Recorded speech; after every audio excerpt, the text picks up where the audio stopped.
Alright, if you are watching this video, you have purchased my Glen lounge chair plans, and you're hopefully building or planning to build your own. So thank you for doing that, and good luck with it.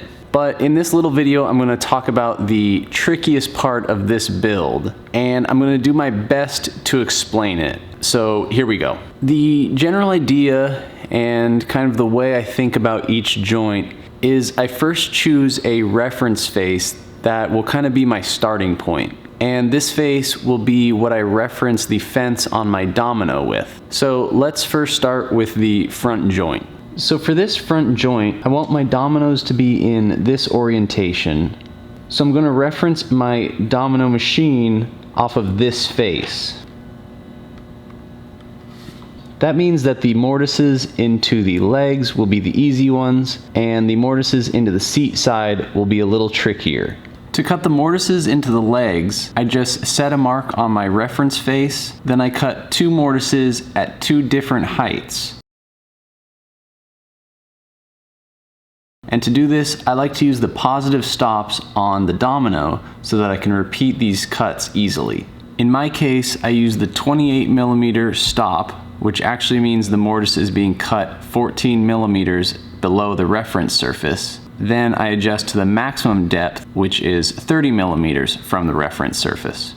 Now, the tricky part is transferring these mortise locations to the seat side, since I don't have an equal reference face on this side. So what I do is, after I have the marks on my leg, I will clamp the two pieces together and transfer those marks to the seat side, so I at least have my center lines for the mortises. From there, I just have to use measurements to get the center point as accurate as possible. So I'll measure 14 millimeters down from my reference line, and then 30 millimeters down, and these 2 points are the dead center of each mortise location. Now, when using the domino vertically, I reference off the back side of it, and we have our center line here, but the tricky part is the bottom side of the plate is actually 3/8 of an inch from the dead center of the mortising bit. So that means I have to measure an additional 3/8 of an inch from my center marks, then draw a perpendicular line, and that will be my reference line for cutting these mortises with the domino in the vertical position.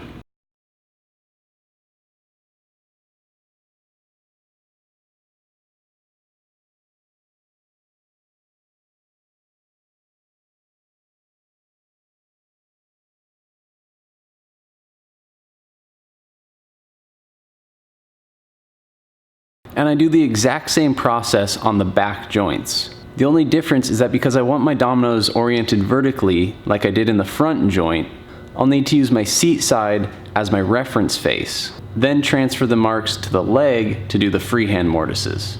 I usually put 2 dominoes in the front joints and 3 dominoes in the back joints, but honestly, you could probably get away with 1 domino in the front and 2 dominoes in the back.